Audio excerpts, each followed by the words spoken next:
Viander Sillanpäälle. Sillanpää, siihen ei Penitska aivan ehdi reagoimaan ja nyt tulee sitten Ollikaiselle rangaistus.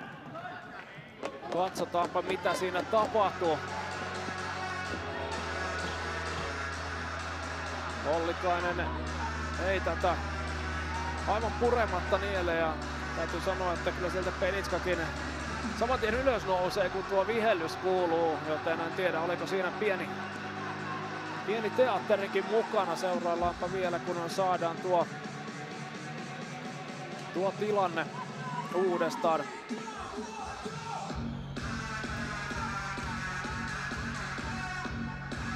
No kyllähän siinä Ollikainen aivan selkeästi ei edes yritä pysähtyä, vaan ihan täysin puhdas blokki Penitskalla ja siinä ei kyllä mitään seliteltävää Ollikaisella oli.